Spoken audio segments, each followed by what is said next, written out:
After years of service, the canine was dumped at a shelter. What this Girl Scout did next changed everything. What happened next will absolutely shock you.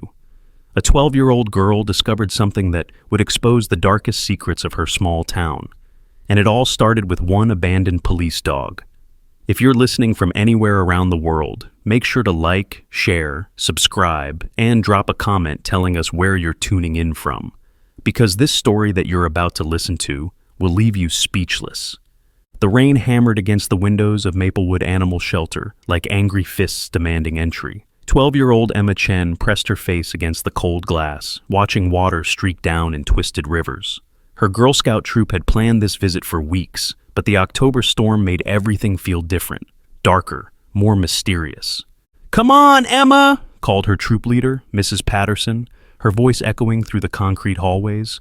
"We don't have all day." Emma pulled away from the window, her breath leaving a small fog circle on the glass. Something felt wrong about today. She couldn't shake the feeling that crawled up her spine like ice water. The shelter smelled like disinfectant and sadness, a combination that made her stomach twist. Her fellow scouts were already gathered around the main kennels, cooing over puppies and kittens. But Emma found herself drawn to the back of the building, where the fluorescent lights flickered and cast dancing shadows on the concrete floor. Her sneakers squeaked against the damp surface as she walked deeper into the shelter's forgotten corners. That's when she heard it, a sound so faint she almost missed it, a whimper, barely audible above the rain. Emma stopped walking, holding her breath. The sound came again, weak and desperate, from the very last kennel at the end of the hallway. She approached slowly, her heart pounding for reasons she couldn't explain. The kennel was partially hidden by stacked boxes and old equipment, as if someone had tried to hide it from view. A small, handwritten sign hung crooked on the chain-link door. "Not available for adoption." Inside, lying on a thin, stained blanket, was the most magnificent dog Emma had ever seen. A German shepherd with silver streaks through his dark fur, his muzzle gray with age. His left hind leg was bandaged, and a deep scar ran across his right shoulder. But it was his eyes that stopped Emma cold. Deep brown, intelligent, and filled with a pain that seemed to reach straight into her soul. The dog looked up at her, and for a moment, time stopped. Emma swore she saw recognition flash across his face, as if he knew something she didn't, as if he'd been waiting for her. "What are you doing back here?"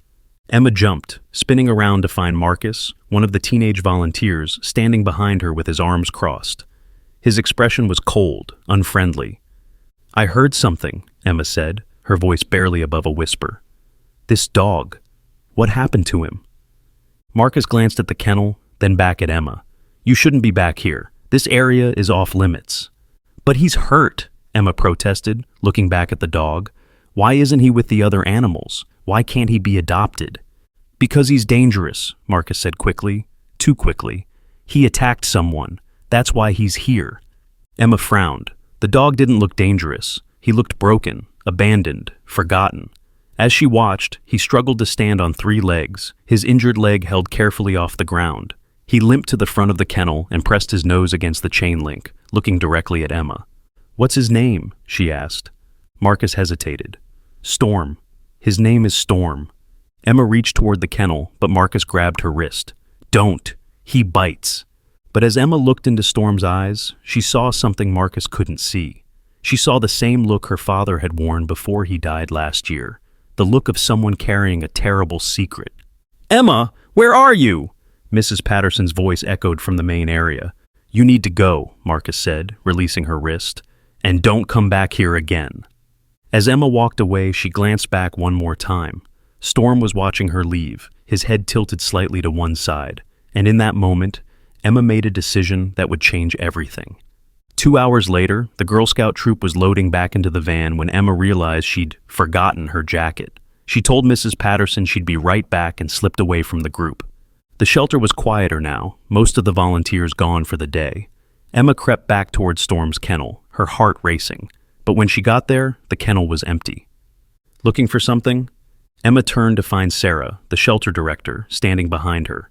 Sarah was in her 50s, with kind eyes and graying hair pulled back in a messy bun. "The dog that was here," Emma said.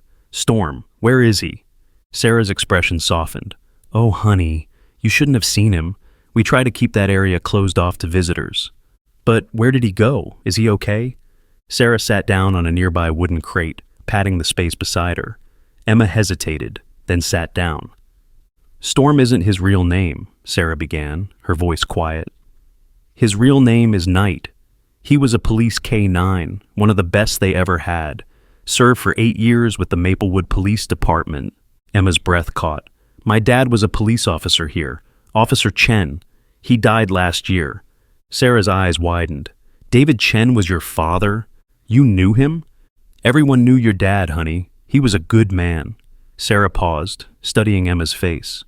Knight worked with several officers over the years, but his last handler was Detective Ryan Cole. They were partners for 3 years. What happened to Knight? Why is he here? Sarah's expression darkened. There was an incident 6 months ago. Knight and Detective Cole were investigating a case, something big, something dangerous. They were getting close to solving it when... She trailed off. When what? Detective Cole died in a car accident. The official report said he fell asleep at the wheel, but... Sarah shook her head.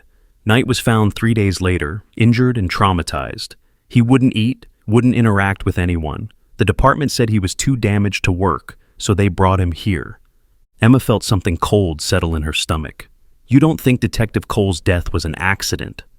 It wasn't a question. Sarah looked around nervously, then leaned closer to Emma. Your father came to see me a few weeks before he died. He was asking questions about Knight, about the case Detective Cole was working on. He seemed scared. Scared of what? I don't know, but he made me promise something. Sarah reached into her pocket and pulled out a small key. He said if anything happened to him, I should give this to someone who would know what to do with it, someone who cared about the truth. Emma stared at the key. It was small, brass, with the number 247 engraved on it. He said Knight would know who to trust, Sarah continued, and when I saw the way that dog looked at you today, I've never seen him react to anyone like that before. Where is Knight now? I moved him to the quarantine building out back. He'll be there until... Sarah's voice broke. Until we have to make a decision about his future. Emma stood up, the key clutched tightly in her fist. Can I see him? Emma, I don't think... Please, my dad trusted you. Trust me. Sarah studied her for a long moment, then nodded. Follow me, but we have to be quiet. They walked through a side door that led to a smaller building behind the main shelter. Inside were several isolation kennels, and in the last one sat Knight. When he saw Emma, his ears perked up and he stood, his tail giving a tentative wag. Hello, Knight, Emma whispered, approaching the kennel slowly. The dog came to the front of the kennel, pressing his nose through the chain link. Emma carefully extended her hand, and Knight sniffed it gently before licking her fingers. He likes you, Sarah said, amazement in her voice. He hasn't let anyone touch him since he arrived. Emma knelt down so she was eye level with Knight. You knew my dad, didn't you? Knight whined softly, his brown eyes fixed on Emma's face. And you know something about what happened to Detective Cole. Knight's ears flattened against his head, and he backed away from the kennel door. It's okay, Emma soothed. I want to help you. I want to find out the truth. She held up the key so Knight could see it. The dog's reaction was immediate and dramatic. He started pacing in the small kennel, whining and pawing at the door. He recognizes it, Sarah breathed. What does that key open, Emma? Before Emma could answer, they heard the sound of car doors slamming outside. Sarah peeked through the window, and her face went pale. Someone's here, she whispered urgently. 2 men in suits. They're coming this way. Emma's heart pounded. Who are they? I don't know, but we need to hide, now. Sarah quickly led Emma to a storage closet at the back of the building. Through the crack in the door, they could see Knight's kennel. The dog had gone completely still, his body tense with fear. The door to the building opened, and 2 men entered. They were both tall, wearing dark suits and serious expressions. Emma recognized one of them, Detective Marcus Hayes, who had worked with her father, but there was something different about him now, something cold and threatening. Where is he? Detective Hayes asked Sarah, who had stepped out of the closet, trying to look casual. Who? Sarah asked innocently. The dog, the K-9. We know he's here. I'm sorry, but visiting hours are over. You'll need to come back tomorrow with proper paperwork. We have all the paperwork we need, the second man interrupted, pulling out a folded document. This is a seizure order. That dog is evidence in an ongoing investigation. Emma's blood ran cold. From her hiding spot, she could see Knight pressed against the back of his kennel, trembling. "What investigation?" Sarah asked, but her voice shook. Detective Hayes stepped closer to Knight's kennel. "That's classified. All you need to know is that this animal is dangerous and needs to be destroyed immediately." "Destroyed?" Sarah gasped. "You can't just—" "We can and we will," Hayes said coldly. He pulled out a small device that looked like a taser. "Stand back." Emma watched in horror as Detective Hayes approached Knight's kennel. The dog cowered in the corner, his eyes wide with terror. This was the same man who had supposedly been her father's colleague, who had spoken at his funeral, who had promised to look after Emma and her mother. Without thinking, Emma burst out of the closet. "Stop!" she shouted. Both men spun around, surprised. Detective Hayes's face cycled through several emotions: shock, anger, and something that looked like fear. "Emma," he said, his voice suddenly gentle, fake. "What are you doing here?" "Don't hurt him," Emma said, stepping between Hayes and the kennel. "He hasn't done anything wrong." "Emma, you don't understand," Hayes said, moving toward her with his hands raised in a calming gesture. "This dog is dangerous. He killed Detective Cole." "That's a lie," Emma shot back, surprising herself with her own courage. "Knight didn't kill Detective Cole. Someone else did." Hayes stopped moving, his eyes narrowing. "What makes you think that?" Emma clutched the key tighter in her pocket. "Because my dad was investigating the same case, and he didn't think Detective Cole's death was an accident." The second man whispered something to Hayes, who nodded grimly. "I'm sorry you had to see this, Emma," Hayes said, but his voice had lost all pretense of kindness. "You're just like your father, too curious for your own good." Sarah stepped forward, placing herself between Emma and the two men. "You need to leave, now." "Not without the dog," Hayes said. He pulled out his phone and made a quick call.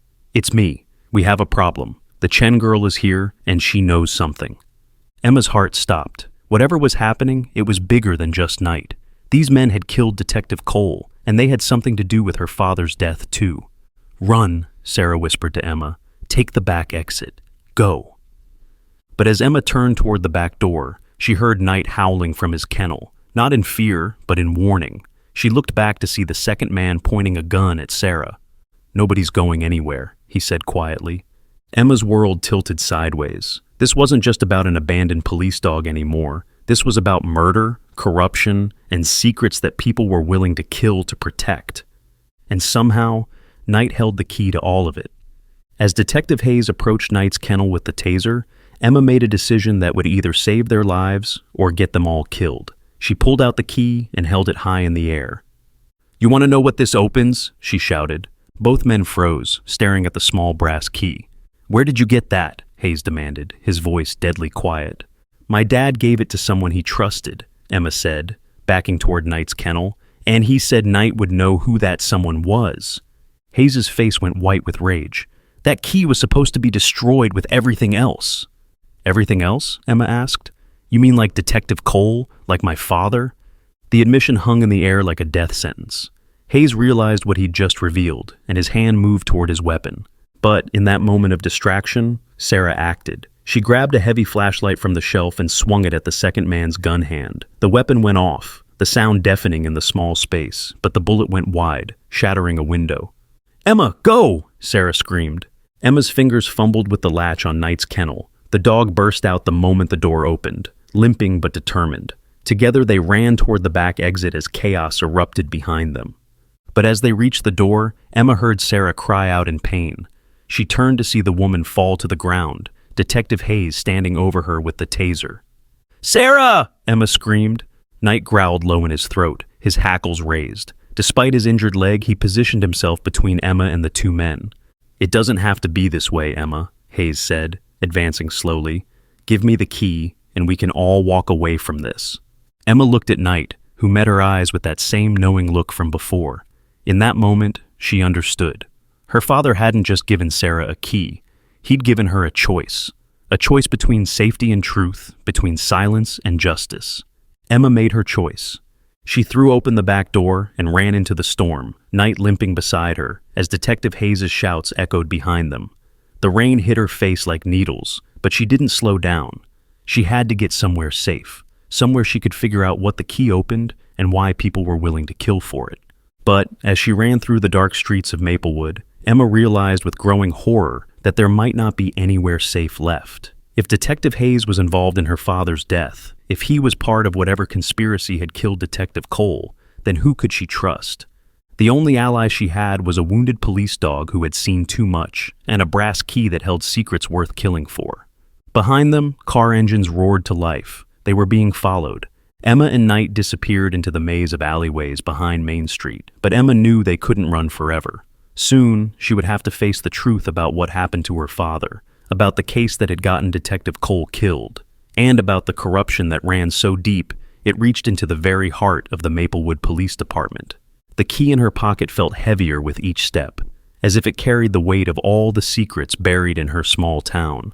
But whatever door it opened, whatever truth it revealed, Emma was determined to see it through. For her father, for Detective Cole, for Knight, and for every secret that had been buried in the rain-soaked streets of Maplewood. The storm raged on, but Emma Chen was no longer just a 12-year-old Girl Scout. She was the keeper of dangerous truths, and she was about to discover just how far people would go to keep those truths buried. Emma's lungs burned as she pressed her back against the cold brick wall of Murphy's hardware store. Knight panted beside her, his injured leg trembling from the effort of their desperate escape. The rain had soaked through her Girl Scout uniform, and her hair hung in wet strands across her face. Behind them, she could hear car doors slamming and men's voices calling out instructions. "Check the alley behind the bank. You take Main Street, I'll cover the side roads." Emma's heart hammered so hard she was sure the whole town could hear it. She pulled Knight closer to her, feeling the warmth of his body against her side. The dog's brown eyes were alert, constantly scanning their surroundings. Even injured, he was still protecting her. "We need to get somewhere safe," Emma whispered to Knight. "But where?" Knight tilted his head, studying her face in the dim light from the street lamp. Then, to Emma's surprise, he struggled to his feet and began limping toward the back of the building. He stopped and looked back at her, as if telling her to follow. "You know where to go, don't you?" Emma realized. "You've been here before." Knight led her through a maze of narrow alleyways she'd never known existed. Despite his injury, he moved with purpose, avoiding the main streets where Detective Hayes and his partner would be searching. They passed behind the post office, the bakery, and the old movie theater, until finally, Knight stopped in front of a small, run-down building with a faded sign that read, "Cole's Auto Repair." Emma's breath caught. Detective Cole owned this place? Knight whined softly and pawed at a loose board near the back door. Emma knelt down and pulled the board aside, revealing a hidden spare key. Her hands shook as she picked it up. "He hid things here, didn't he?" she asked Knight. "Important things." The key turned easily in the lock, and the door swung open with a soft creak.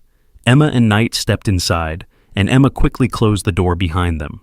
The garage was dark and smelled like motor oil and old leather. Emma felt along the wall until she found a light switch.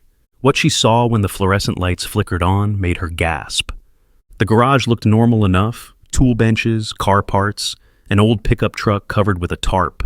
But covering every available wall space were photographs, newspaper clippings, maps, and documents connected by red string like something from a detective movie. In the center of it all was a large bulletin board with a single word written at the top in red marker, "Truth."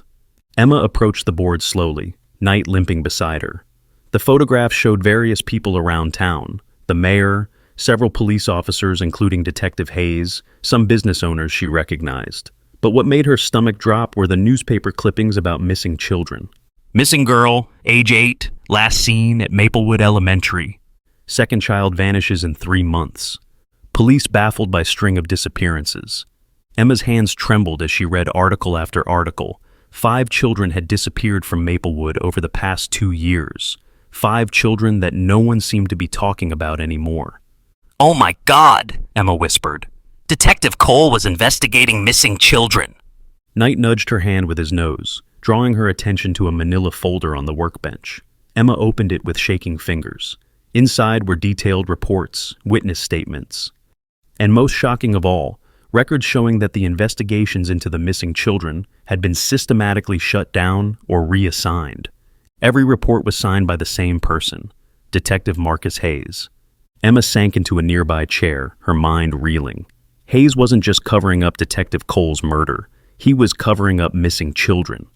She looked through more files, finding evidence that Detective Cole had been working alone, investigating the disappearances that his own department seemed determined to ignore.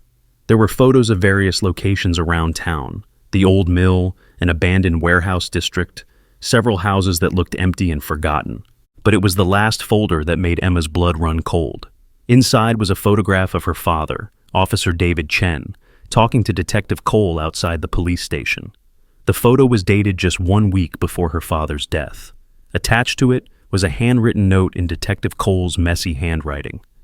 David suspects something, says his daughter overheard Hayes on the phone talking about packages and deliveries. We need to move fast. If Hayes knows that David knows... The note ended there, but Emma didn't need to read more. Her father had been killed because he had discovered the truth about the missing children, and now she was in the same danger. Knight suddenly tensed. His ears perked up and pointed toward the front of the garage. Emma heard it too, the sound of car engines getting closer. "They found us," Emma breathed. She quickly stuffed the most important documents into her backpack, including several photographs and the list of missing children. The brass key her father had left felt burning hot in her pocket. "We have to go," she told Knight. "But first, I need to know what this key opens." She pulled out the key and showed it to Knight again. The dog immediately went to a large toolbox in the corner of the garage. He scratched at it insistently until Emma came over to investigate. The toolbox was locked, but when Emma tried the brass key, it fit perfectly. Inside, wrapped in an old towel, was a small digital camera and several USB drives. But what made Emma's heart stop was the envelope underneath everything else, an envelope with her name written on it in her father's handwriting. With trembling fingers, she opened the letter. "My dearest Emma, if you're reading this, then something has happened to me and you found Knight. I pray you never have to read these words. But if you do, it means the corruption in our town goes deeper than I ever imagined. I've been working with Detective Cole to uncover a terrible truth. Children are disappearing from Maplewood, and someone in our police department is not just covering it up. They're involved in making it happen.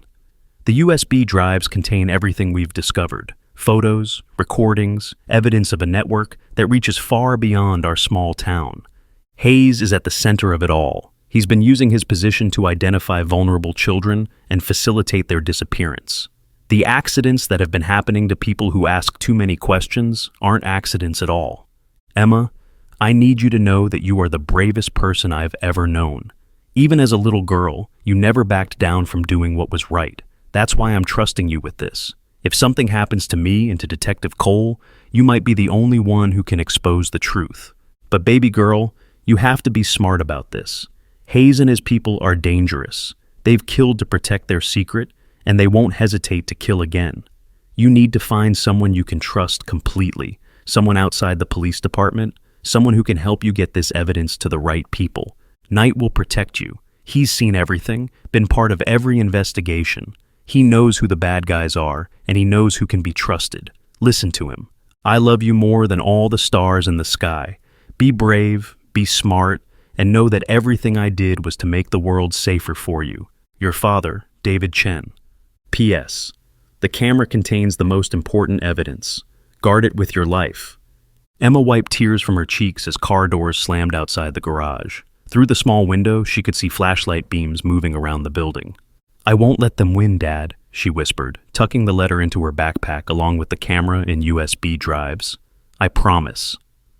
Knight was already at the back door, ready to run again. But this time, Emma had a destination in mind. If her father was right, if there was someone outside the police department who could help, she knew exactly who to find. Mrs. Rodriguez, her fourth-grade teacher, whose daughter had been one of the missing children. Emma and Knight slipped out the back door just as Detective Hayes and his partner kicked in the front entrance. They ran through the rain-soaked streets, staying in the shadows, making their way toward the residential district where Mrs. Rodriguez lived. But as they ran, Emma couldn't shake the feeling that they were walking into an even bigger trap.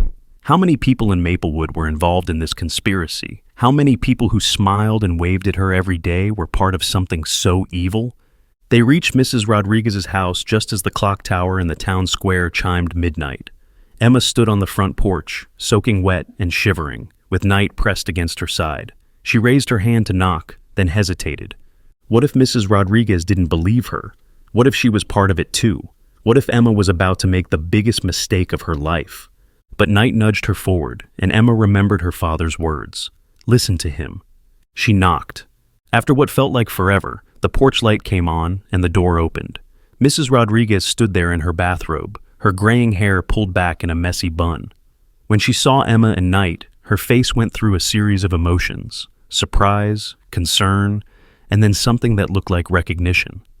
Emma, what are you doing here? It's midnight and you're soaking wet. Mrs. Rodriguez pulled them inside quickly, glancing nervously up and down the street before closing the door. Mrs. Rodriguez, I need your help, Emma said, her voice shaking with cold and fear. It's about the missing children, about your daughter, Sophia. Mrs. Rodriguez went very still. What about Sophia?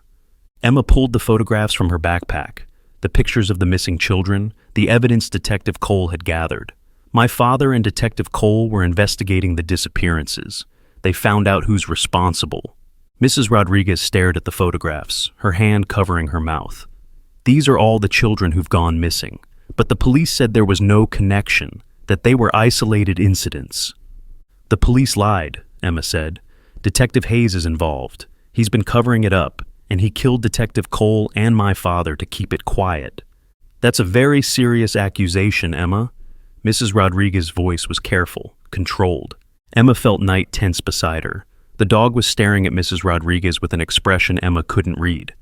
I have proof, Emma continued, pulling out the USB drives. Everything is on here, but I need help getting it to someone who can do something about it, someone who is not part of the police department. Mrs. Rodriguez sat down heavily in her armchair. Show me.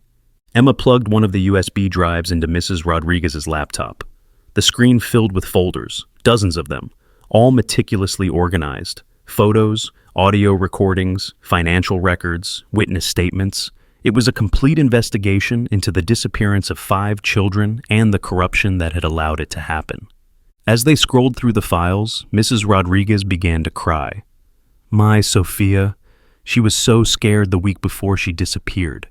She kept saying that someone was watching her, following her home from school. But when I reported it to the police, they said children have active imaginations. Detective Hayes took your report, Emma said, recognizing the signature on the file. Yes, he was very kind, very understanding. He promised to look into it personally. Mrs. Rodriguez's voice turned bitter. 3 days later, Sophia vanished. Emma opened another folder, this one containing audio recordings. Detective Cole's voice filled the room. Day 47 of surveillance. Hayes met with unknown subject at the old mill. They discussed expanding operations and mentioned new inventory arriving next week. The timeline matches with the Chen girl reporting suspicious activity in her neighborhood. Emma's blood went cold. The Chen girl, that's me. I remember now. A few weeks before Dad died, I saw a van parked outside our house late at night. I told Dad about it. Emma, Mrs. Rodriguez said slowly, I think you were supposed to be the next victim. The realization hit Emma like a physical blow. Hayes hadn't just killed her father to cover up the missing children investigation. He'd killed him to eliminate the one person standing between Emma and whatever fate had befallen the other children. That's why Knight reacted to me at the shelter, Emma breathed.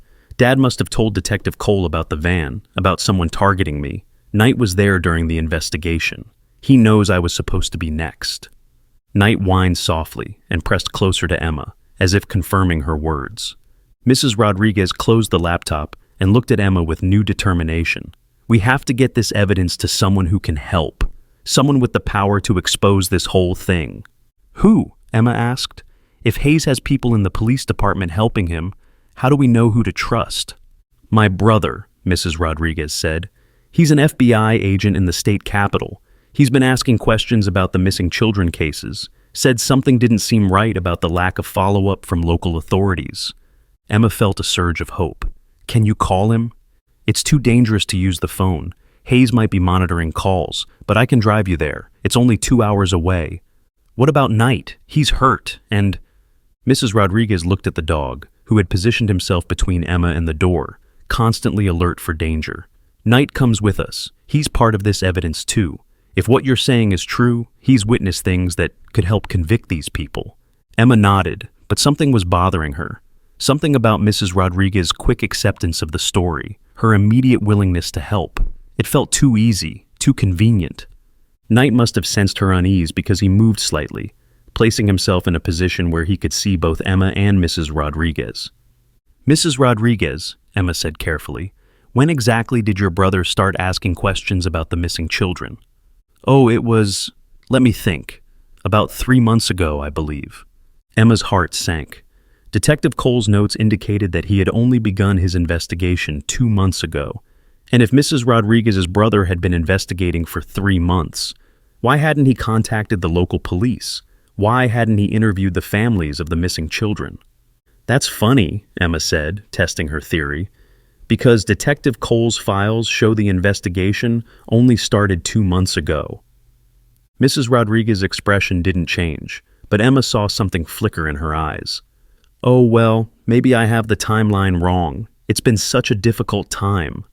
Knight's low growl was almost inaudible, but Emma heard it. The dog had moved into a defensive position, his body language screaming danger. Emma's mind raced. Mrs. Rodriguez lived alone in a house that was suspiciously well maintained for a teacher's salary. She'd been quick to dismiss her daughter's fears before Sophia disappeared, and now she was eager to get Emma alone in a car for a 2-hour drive. "Actually," Emma said, backing toward the door, "maybe we should wait until morning. It's late, and—" "No," Mrs. Rodriguez said, and her voice had changed completely. Gone was the warm, concerned teacher. In her place was someone cold and calculating. "I think we should go now." Emma's hand found the door handle, but Mrs. Rodriguez was faster. She crossed the room in 3 quick steps and grabbed Emma's wrist. "You're a smart girl, Emma. Too smart for your own good. Just like your father." Emma tried to pull away, but Mrs. Rodriguez's grip was stronger than expected. "Let me go." "I can't do that. You see, Emma, you've created quite a problem for us. That evidence you found, it was supposed to be destroyed along with Detective Cole, but somehow Knight managed to lead you right to it." Knight snarled and moved toward Mrs. Rodriguez, but she pulled out a small gun from behind her back. "I wouldn't, if I were you," she said to the dog. "This is a tranquilizer gun.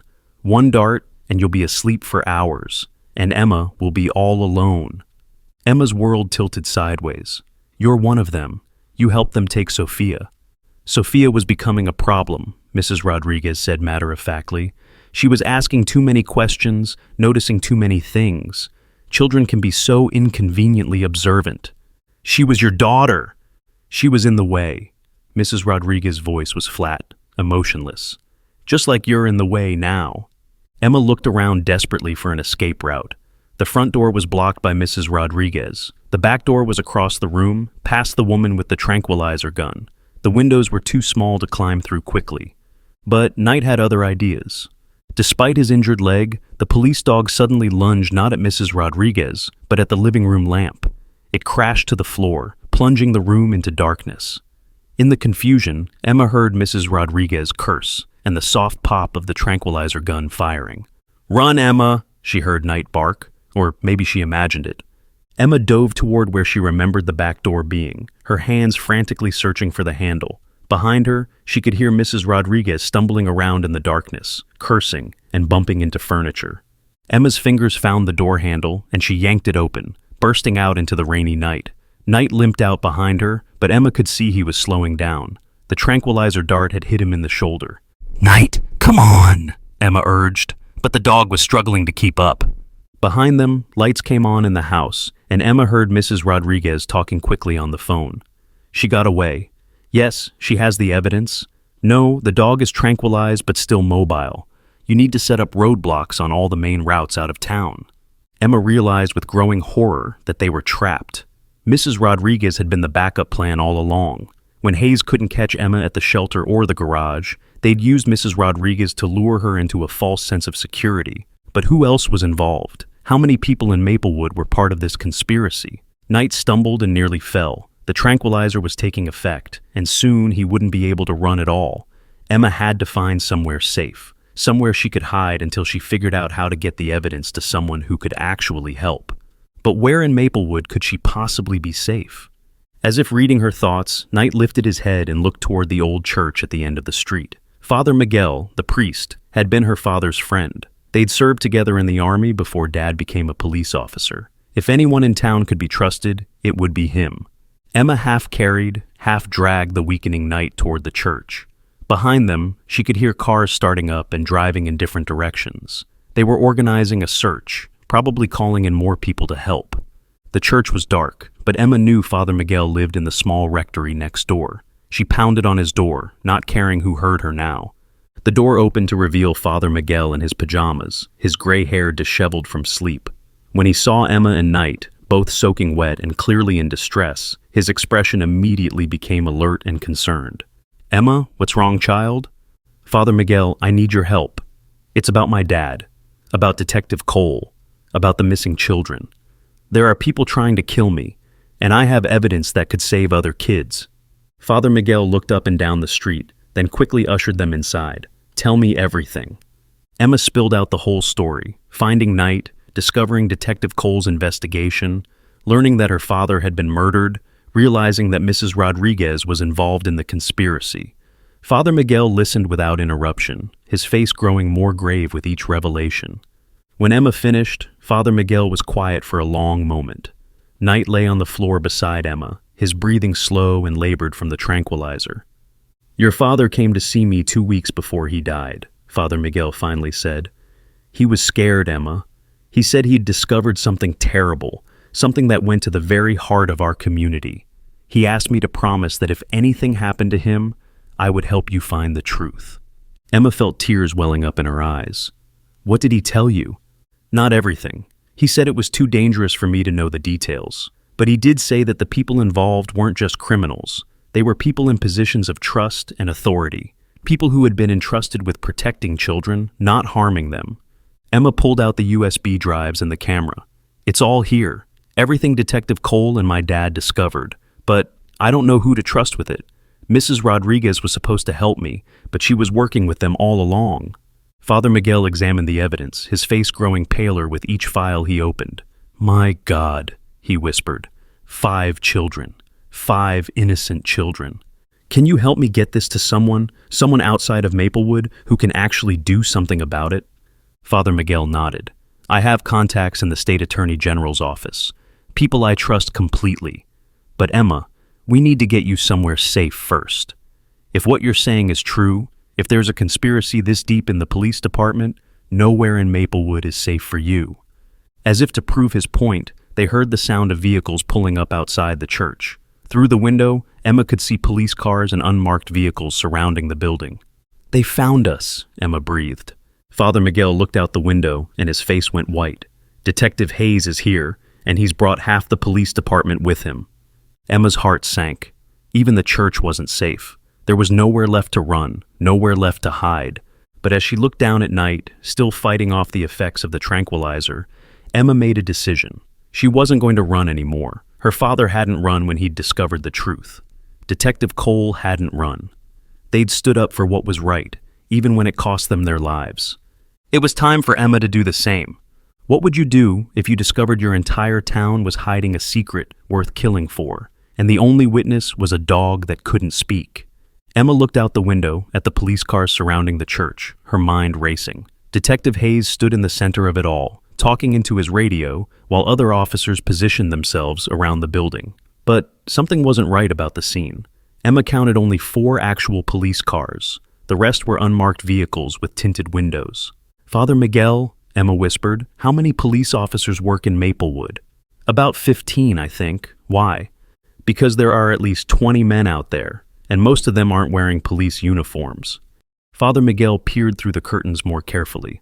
"You're right, those other men, I don't recognize them. They're not from around here." Knight stirred on the floor, fighting off the tranquilizer. His ears perked up at the sound of voices outside, and he struggled to his feet, swaying slightly. "Easy, boy," Emma soothed, but Knight moved toward the window, his body tense with alertness despite the drugs in his system. That's when Emma heard it, a voice outside that made her blood freeze. "I don't care if it's a church," the voice was saying. "The girl has evidence that could destroy everything we've built. Find her and eliminate the problem." Emma had heard that voice before, but not in person. It was the voice from one of Detective Cole's audio recordings, the voice of the unknown subject Hayes had been meeting with at the old mill. "Father Miguel," Emma breathed, "we need to get out of here, now." But before Father Miguel could respond, there was a thunderous banging on the church door. "Father Miguel," Hayes's voice called out, "we need to talk. We have reason to believe a dangerous fugitive might be hiding in your church." Father Miguel looked at Emma with determination in his eyes. "The catacombs," he whispered. "There are tunnels under the church that connect to the old subway system. They were used during Prohibition to move supplies. I can get you out of here." Emma gathered the evidence and helped Knight to his feet. The dog was still wobbly, but determined to move. Father Miguel led them to a hidden door behind the altar that Emma had never noticed in all her years attending services. "This leads down to tunnels that were dug in the 1920s, Father Miguel explained, as they descended narrow stone steps. "They connect to several buildings downtown, including the old courthouse and the train station." The tunnels were dark and damp, lit only by Father Miguel's flashlight. Water dripped from the ceiling, and their footsteps echoed eerily in the confined space. Knight stayed close to Emma, using her for support when his injured leg gave him trouble. "Where does this come out?" Emma asked. "The main exit is at the old train station, but there are several smaller exits along the way. The closest one comes up in the basement of Hartley's bookstore." Emma knew the bookstore well. Old Mr. Hartley had been her father's friend, and he had always let her sit and read for hours without buying anything. If anyone could be trusted, it would be him. They walked through the tunnels for what felt like hours, but was probably only 20 minutes. Finally, Father Miguel stopped at a rusty ladder that led up to a metal grate. "This is it," he said. "The bookstore is directly above us." Emma climbed the ladder first, Knight following slowly behind her. The grate opened into the basement of Hartley's bookstore, between stacks of old books and storage boxes. Emma helped Knight down from the ladder, then turned to help Father Miguel up. But as Father Miguel's head appeared through the opening, they heard footsteps on the floor above them. "Someone's in the store," Emma whispered.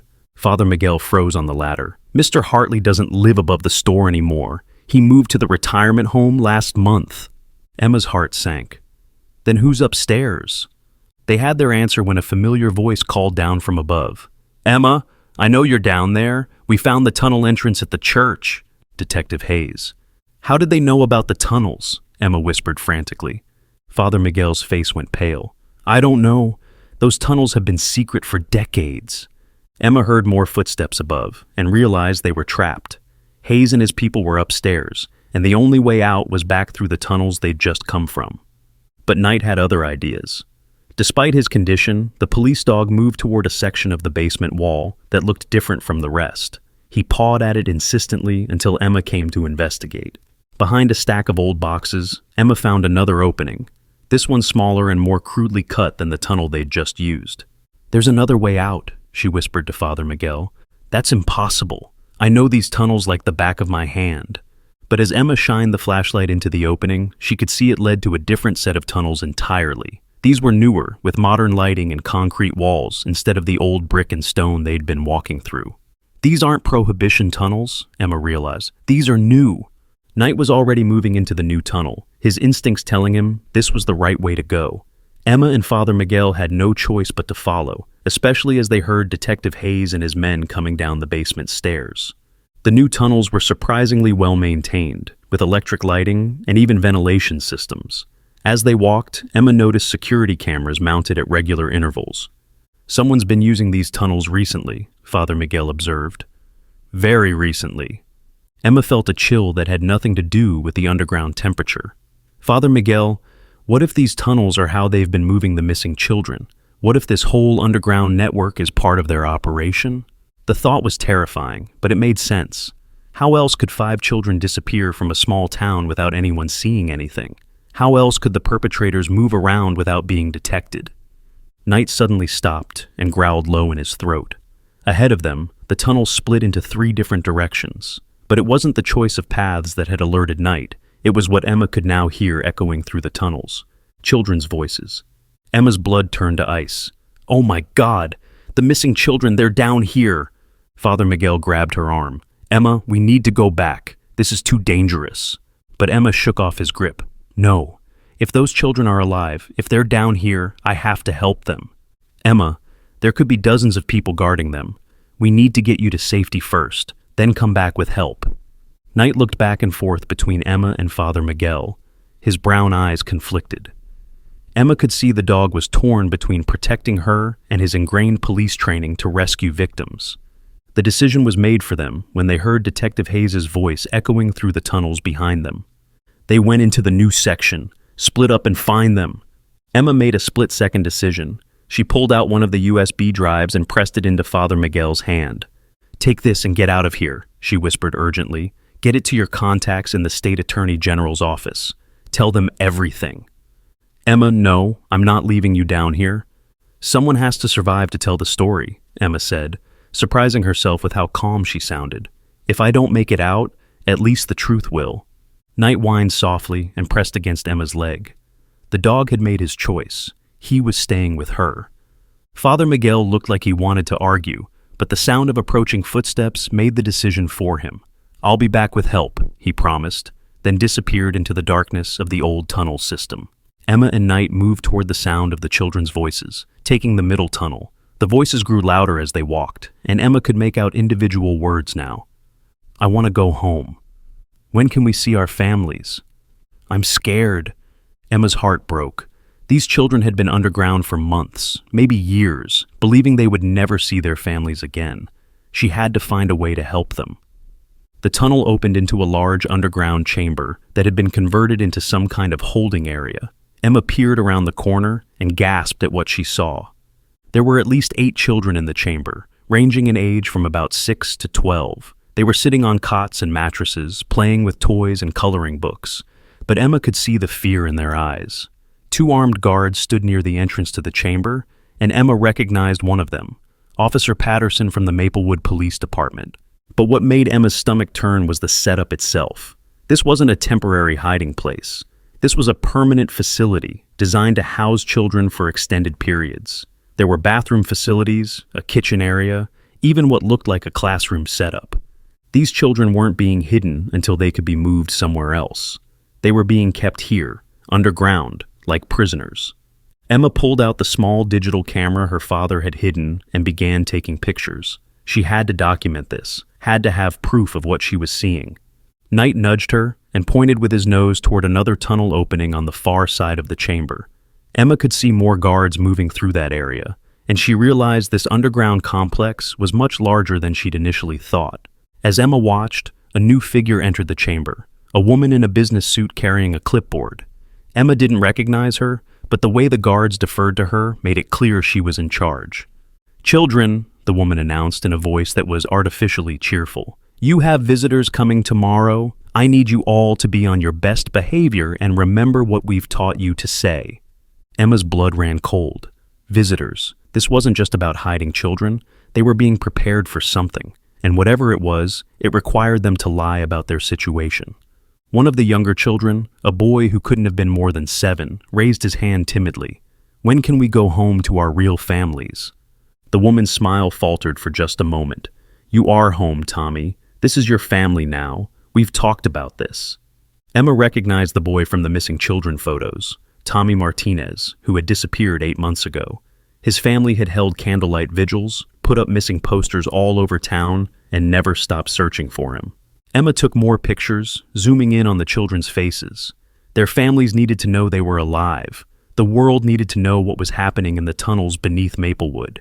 But as she was taking pictures, Knight suddenly tensed and growled very quietly. Emma looked where he was looking and saw Detective Hayes emerging from one of the side tunnels, along with 3 other men she didn't recognize. "Sir," one of the guards reported to Hayes, "we lost them in the old tunnel system, but we've sealed all the exits. They can't get out." Hayes nodded grimly. "What about the priest?" "No sign of him. He might have made it out through the church." "Then we have a problem," Hayes said. "If he contacts the wrong people..." "Should we move the operation?" the woman with the clipboard asked. Hayes shook his head. "Too risky. We have buyers coming in from 3 different states tomorrow. We can't cancel now. Besides, even if the priest talks, who's going to believe him? A delusional old man claiming there are tunnels full of children under the town?" Emma's stomach turned as the full scope of what she was witnessing became clear. These children weren't just being held, they were being sold. The visitors the woman had mentioned weren't social workers or investigators. They were buyers. She had to do something. She couldn't just hide and take pictures while children were being prepared to be sold to strangers. But what could one 12-year-old girl and an injured police dog do against armed adults? The answer came to Emma in a flash of inspiration. She pulled out her father's cell phone, which she'd been carrying in her backpack. The phone was old and the battery was low, but it still worked. More importantly, it had an app that her father had installed for emergencies, an app that would live stream video directly to social media and send automatic alerts to law enforcement agencies. Emma had never used the app before, but she'd watched her father test it. She activated it now, pointing the phone's camera toward the chamber full of children. Within seconds, the live stream was broadcasting to Facebook, Twitter, and YouTube simultaneously. Emma held her breath as she watched the viewer count climb. 10, 50, 100, 500, 1,000. People were watching. People were seeing what was happening in the tunnels beneath Maplewood. But Emma knew she needed more than just video evidence. She needed to get closer, to capture audio of Hayes and the others discussing their plans. She needed proof that would hold up in court. Knight seemed to understand what she was planning because he moved protectively in front of her as she crept closer to the chamber. The live stream was still running, still broadcasting everything they could see. Emma got close enough to hear Hayes talking to the woman with the clipboard. "The Martinez boy is going to the family in Nevada," Hayes was saying, consulting his own notes. "The Rodriguez girl is staying local. Mayor Thompson has been asking about her specifically." Emma's blood turned to ice. Mayor Thompson, the man who gave speeches at school assemblies about keeping children safe, was part of this conspiracy. "What about the new inventory?" the woman asked. 3 more children this week," Hayes replied.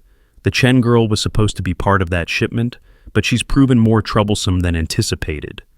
Emma realized they were talking about her.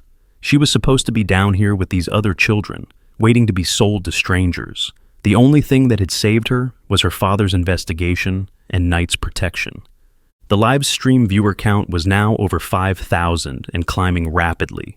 Comments were flooding in from people all over the country, expressing shock and horror at what they were seeing. Several people had posted that they were calling the FBI, the state police, and local news stations. But Emma knew she needed to get the children out of here before Hayes and his people realized what was happening. The longer she waited, the more danger everyone was in. She looked at Knight and whispered, "We need to create a distraction, something big enough to get the guards away from the children." Knight's eyes were alert and focused, despite the lingering effects of the tranquilizer. Emma could see the police dog calculating options, planning strategies the way he'd been trained to do. Suddenly, Knight stood up and limped boldly into the chamber, barking loudly.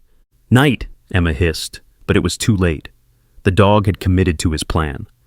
The guards immediately turned toward the noise, raising their weapons, but Knight wasn't attacking, he was performing.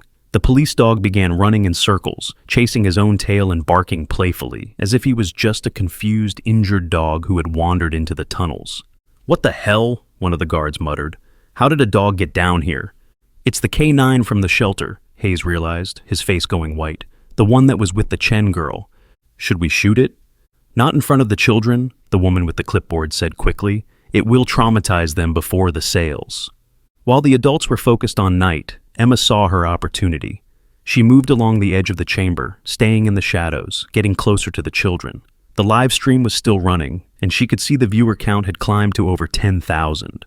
One of the older children, a girl about Emma's age, noticed her approach. Emma pressed her finger to her lips, signaling for silence, then held up her phone so the girl could see the live stream. The girl's eyes widened as she realized what was happening. She began quietly alerting the other children, pointing toward Emma and the camera. But their whispered conversation caught the attention of one of the guards. "Hey!" he shouted, pointing toward Emma's hiding spot. "There's someone else here!" Emma knew she was caught. She stood up, holding the phone high so the camera could capture everything. "My name is Emma Chen," she said loudly, her voice carrying clearly through the chamber and into the live stream. "These are the missing children from Maplewood. They're being held prisoner underground, and they're going to be sold to strangers. Detective Hayes of the Maplewood Police Department is in charge of this operation." Hayes spun toward her, his face twisted with rage. "You little—" But he stopped mid-sentence as he noticed the phone in Emma's hand and the red recording light. "She's live streaming," the woman with the clipboard said, her voice panicked. "How many people are watching?" Emma glanced at the viewer count, 15,000 and climbing fast. 15,000 people, Emma announced loudly. 15,000 people can see what you're doing to these children. Hayes pulled out his gun and pointed it at Emma. Turn off the camera now. No, Emma said, her voice steady despite her fear. The whole world is watching now. You can't cover this up. Knight had stopped his performance and was now positioning himself between Emma and Hayes's gun. Despite his injuries, the police dog was ready to protect her. Sir, one of the guards said urgently, we need to evacuate. If she's live streaming, law enforcement could be on their way. But Hayes seemed beyond rational thought. I've worked too hard for this. I've built this operation from nothing. I'm not going to let some kid destroy everything. Emma could see the madness in his eyes and realized he was going to shoot her, regardless of the consequences. She held the phone higher, making sure the camera captured Hayes's face clearly. Say your name, Emma challenged him. Tell all these people who you are. Detective Marcus Hayes, he snarled, apparently beyond caring about consequences. And you've just signed your death warrant. But as Hayes pulled the trigger, Knight launched himself through the air despite his injured leg. The police dog collided with Hayes just as the gun went off, sending the bullet wide. They crashed to the ground together, Knight's jaws clamped around Hayes's gun hand. The chamber erupted into chaos. The other guards were shouting, the children were screaming, and the woman with the clipboard was yelling into a radio for backup. Emma kept the live stream running, documenting everything. The viewer count had climbed to over 20,000, and she could see comments flooding in saying that FBI and state police were en route to Maplewood. But Emma knew they needed to get the children out of here before Hayes's backup arrived. She ran toward the group of children, Knight still wrestling with Hayes on the ground. Everyone follow me, Emma shouted to the children. We're getting out of here. The older girl Emma had made eye contact with earlier stepped forward. I'm Sarah Rodriguez, she said. I've been down here the longest. I know another way out. Emma's heart nearly stopped. Rodriguez? Are you related to Mrs. Rodriguez, the teacher? Sarah's face twisted with pain and anger. She's my aunt. She's the one who brought me down here. She told me my parents didn't want me anymore. Emma felt sick. Mrs. Rodriguez hadn't just been involved in the conspiracy. She'd betrayed her own family. Your parents never stopped looking for you, Emma told Sarah quickly. None of these children's parents stopped looking. Sarah's eyes filled with tears, but her voice was strong. Then let's go home. Sarah led the group of children toward a tunnel Emma hadn't noticed before, one that seemed to lead upward. Emma followed, still live streaming, making sure the camera captured each child's face so their families would know they were alive. Behind them, they could hear Hayes screaming in pain as Knight maintained his grip on the detective's arm. The other guards were trying to separate them without shooting the dog, but Knight wasn't letting go. Emma and the children had made it halfway up the tunnel when they heard gunshots behind them. Emma's heart stopped, fearing the worst for Knight, but then she heard the police dog barking again. He was still alive, still fighting. Sarah led them up through what felt like dozens of flights of stairs until finally they emerged through a hidden door into the basement of what looked like an abandoned warehouse. But as they climbed to the ground floor, Emma could see flashing lights through the dirty windows. Police cars, FBI vehicles, news trucks. The live stream had worked. Help had arrived. Emma and the 8 children burst out of the warehouse into the gray dawn light. They were immediately surrounded by FBI agents, state police officers, paramedics, and reporters. The children were crying, some from relief, some from fear, all from overwhelming emotion. Emma kept the live stream running as the children were reunited with their families. She watched Tommy Martinez run into his mother's arms, saw Sarah Rodriguez collapse into her parents' embrace. Each reunion was captured live for the thousands of people still watching around the world. But Emma's heart was still heavy. Knight was still down in the tunnels, still fighting to protect evidence and stop Hayes from escaping. There's a police dog down there, Emma told the FBI agents urgently. He saved my life. He's the only reason we escaped. We'll find him, Agent Martinez promised. We've got teams going into the tunnels now. 20 minutes later, Emma watched as Knight was carried out of the warehouse on a stretcher, alive but badly injured. The police dog had multiple gunshot wounds but was conscious and alert. When he saw Emma, his tail gave a weak wag. Emma ran to his side, tears streaming down her face. You did it, Knight. You saved them all. As if he understood, Knight licked her hand once before the paramedics loaded him into an ambulance bound for the emergency veterinary hospital. The viewer count on Emma's live stream had climbed to over 100,000 people. She finally turned off the camera and looked around at the scene surrounding the warehouse. Detective Hayes was being loaded into a police car in handcuffs, along with 6 other people involved in the conspiracy. The woman with the clipboard was crying as she was arrested, claiming she was just following orders. But Emma knew the investigation was far from over. Hayes had mentioned buyers from 3 different states. Mayor Thompson was involved. Mrs. Rodriguez was still out there somewhere. This conspiracy reached far beyond what they'd uncovered today. Agent Martinez approached Emma as she watched the last of the children being reunited with their families. "Emma," he said gently, "what you did today, live streaming the rescue, documenting everything, that evidence is going to help us prosecute everyone involved. You may have saved dozens more children who were going to be targeted." Emma nodded, but she felt strangely empty.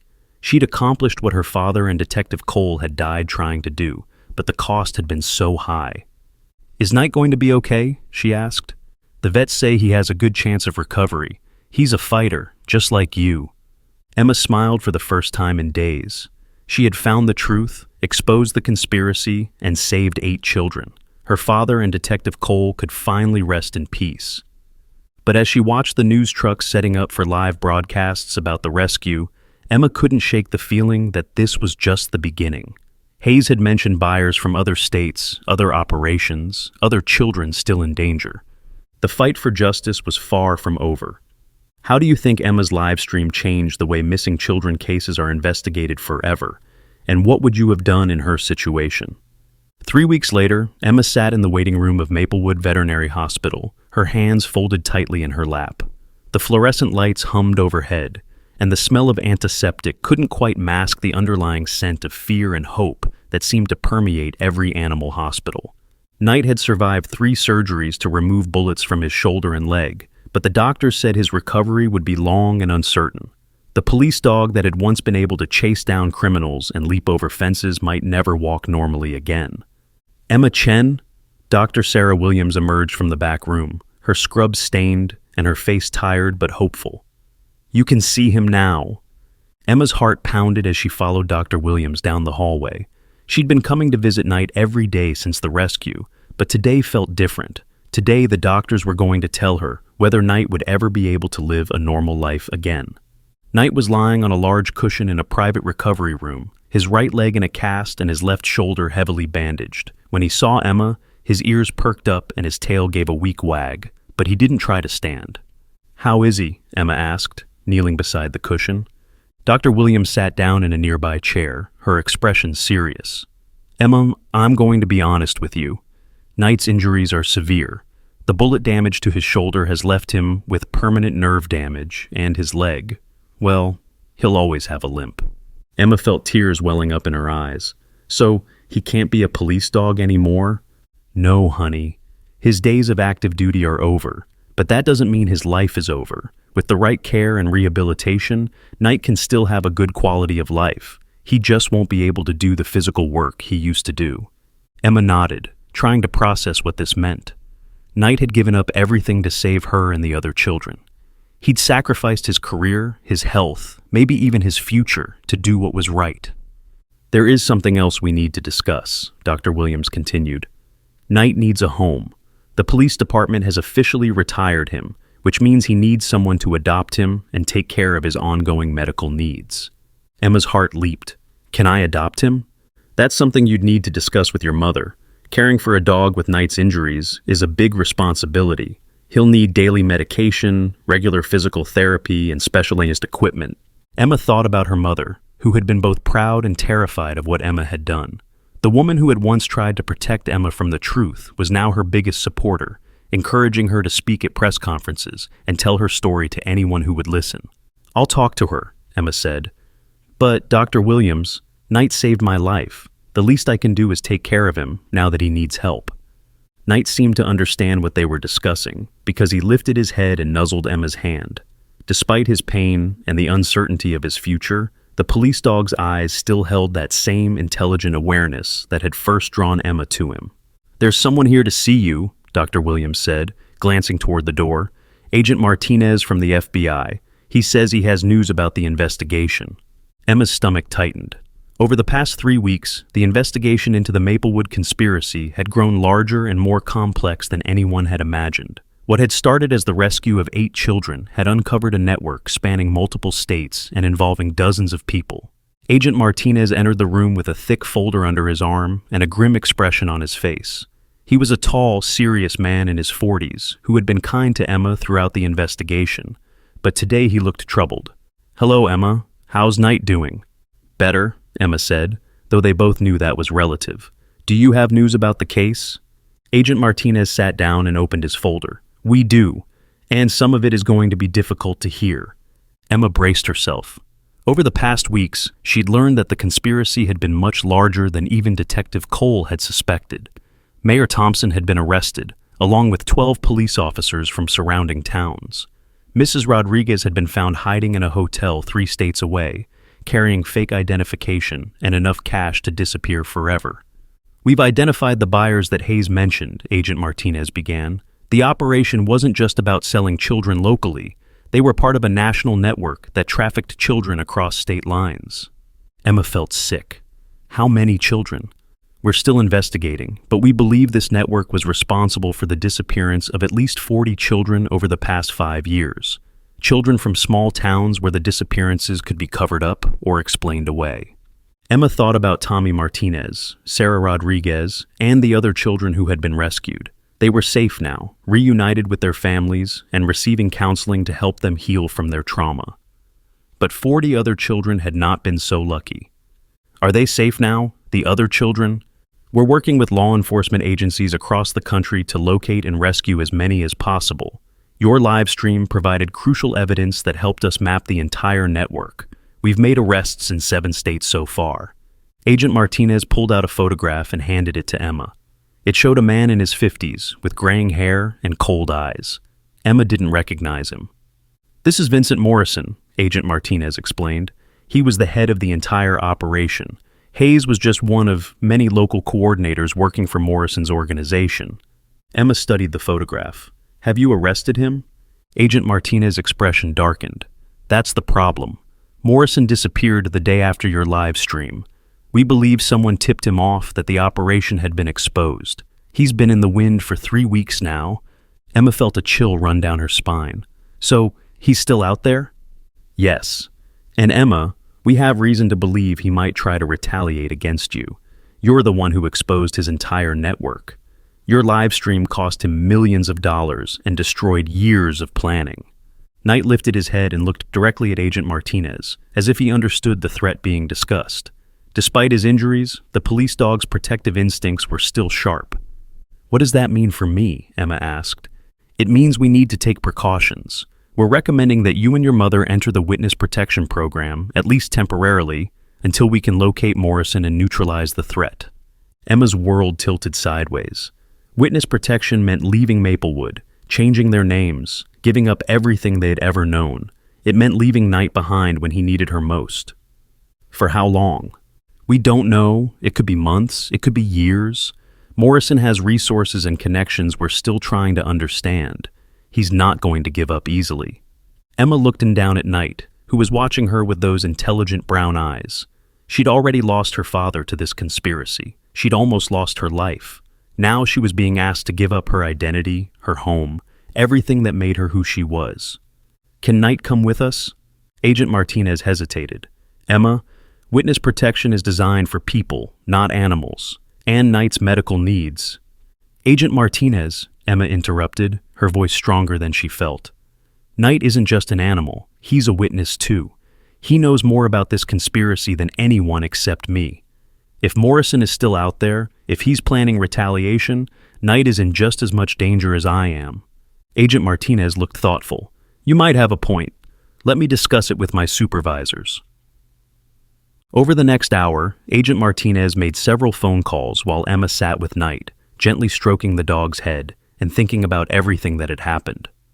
3 weeks ago, she'd been a normal 12-year-old Girl Scout whose biggest worry was selling enough cookies to win a badge. Now she was a federal witness whose testimony could help convict dozens of criminals and save dozens of children. But the cost had been enormous. Her father was dead. Detective Cole was dead. Knight was permanently disabled. And now, she might have to give up her entire life to stay safe from a man she'd never met. When Agent Martinez returned, his expression was more hopeful. "I spoke with my supervisors and with the U.S. Marshals who handle witness protection," he said. "They're willing to make an exception for Knight, given his status as a retired police dog and his role in the investigation. If you and your mother agree to enter the program, Knight can come with you." Emma felt a surge of relief, but it was tempered by the magnitude of what she was being asked to do. "Can I think about it?" "Of course. But Emma, I need you to understand something. Morrison isn't just dangerous. He's desperate. A desperate man with his resources and connections is capable of anything. Your safety has to be our top priority." After Agent Martinez left, Emma spent another hour with Knight, talking to him about their options as if he could understand every word. Maybe he could. Knight had shown an almost supernatural ability to understand human emotions and motivations throughout their entire ordeal. "What do you think, boy?" Emma asked. "Should we disappear? Start over somewhere new?" Knight looked at her for a long moment, then struggled to his feet despite his injuries. He limped slowly to the window and looked out at the parking lot, where Emma could see news vans still gathered, reporters still hoping for interviews about the case that had shocked the nation. "You think we should stay and fight, don't you?" Emma said. Knight turned back to her and gave a single, definitive bark. Emma made her decision. The next morning, Emma called Agent Martinez and told him she wasn't going into witness protection. "Emma, that's not a wise decision," he said, his voice concerned. "Morrison is extremely dangerous." "I know, but running away won't solve anything. If I disappear, Morrison wins. He gets to keep operating, maybe rebuild his network, hurt more children. I can't let that happen." "What about your safety?" "I'll be careful, and I won't be alone." Emma looked at Knight, who was lying on his new bed in her bedroom. Her mother had agreed to adopt the police dog, and he was slowly adjusting to life as a family pet rather than a working dog. "I have the best protection in the world." Agent Martinez was quiet for a long moment. "Emma, there might be another option, something that would keep you safe while also helping us catch Morrison." "What do you mean? What if we used you as bait?" Emma's heart stopped. "Explain." "Morrison is obsessed with you. Our psychological profile suggests he sees you as the person who destroyed his life's work. If we could set up a controlled situation where he thought he could get to you, you could catch him." "Exactly. But, Emma, this would be extremely dangerous. We'd have to make it look real enough to fool Morrison, which means putting you in actual danger, and there would be no guarantee we could protect you if something went wrong." Emma thought about the 8 children who had been rescued from the tunnels. She thought about the 40 other children who were still missing, still trapped in Morrison's network. She thought about her father and Detective Cole, who had died trying to expose this conspiracy. What would I have to do? Agent Martinez outlined the plan. Emma would return to her normal life, going to school, living at home with her mother and Knight, appearing to have no special protection. But in reality, she would be under constant surveillance by undercover agents. Her house would be monitored, her school would have additional security, and every move she made would be tracked. The hope was that Morrison would eventually make a move against her, and when he did, the FBI would be ready. It could take months, Agent Martinez warned, and every day you'd be living with the knowledge that a dangerous man is hunting you. Emma looked at Knight, who was listening to their conversation with alert attention. The police dog's injuries had forced him into retirement, but his mind was still sharp, his instincts still reliable. "I'll do it," Emma said, "but Knight stays with me. Everywhere I go, he goes." "Emma, Knight can barely walk. How is he going to protect you?" "You'd be surprised what Knight can do when he needs to." Agent Martinez agreed to the plan, with conditions. Emma would wear a GPS tracker at all times. She would check in with agents every 4 hours. She would never be alone. Either Knight or an undercover agent would always be with her. Most importantly, at the first sign of real danger, she would be pulled out of the situation and placed in protective custody immediately. The plan went into effect the following Monday. Emma returned to school for the first time since the rescue, accompanied by Knight, who had been officially registered as her service dog. The other students stared and whispered as she walked down the hallways with the famous police dog limping beside her. Emma had become something of a celebrity. Her live stream had been viewed by millions of people around the world, and she'd been invited to speak at conferences about child safety and the power of social media. But she'd turned down most of the opportunities, preferring to focus on healing and helping with the ongoing investigation. At lunch, Emma sat with her friend Jessica, who had been one of the few people to treat her normally since the rescue. "How does it feel to be back?" Jessica asked. "Strange," Emma admitted. "Everything looks the same, but I feel completely different." Knight lay beside Emma's chair, his head resting on his paws, but his eyes constantly scanning the cafeteria. Even disabled, the police dog was still working, still protecting. "Do you ever regret it?" Jessica asked quietly. "Getting involved, I mean. You could have just walked away when you found Knight at the shelter." Emma thought about the question. She'd lost so much, her father, her sense of safety, her normal childhood. But she'd also saved 8 children and exposed a conspiracy that had been destroying families for years. "No," she said finally, "I don't regret it. Those children deserve to be saved. My dad and Detective Cole deserve to have their deaths mean something." That afternoon, as Emma walked home from school with Knight limping beside her, she noticed a black sedan following them at a distance. She wasn't sure if it was one of the FBI surveillance vehicles or something more sinister. Knight noticed it too. The dog's ears were perked up, and he kept glancing back at the car with suspicious attention. Emma pulled out her phone and sent a text to Agent Martinez. "Black sedan following us. License plate 7GT4892. Knight seems concerned." The reply came back within minutes. "Not one of ours. Continue home normally. Back up en route." Emma's heart pounded, but she forced herself to walk at a normal pace. This was what they had been waiting for.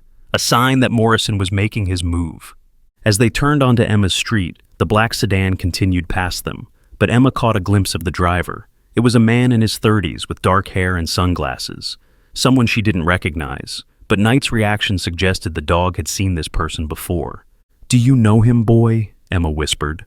Knight growled low in his throat, confirming Emma's suspicion. This man was connected to the conspiracy somehow, probably one of Morrison's people who had managed to avoid arrest. Emma and Knight reached her house safely, but Emma knew this was just the beginning. Morrison was testing their defenses, looking for weaknesses. Soon, he would make his real move. That night, Emma lay in bed with Knight beside her, both of them listening to every sound outside.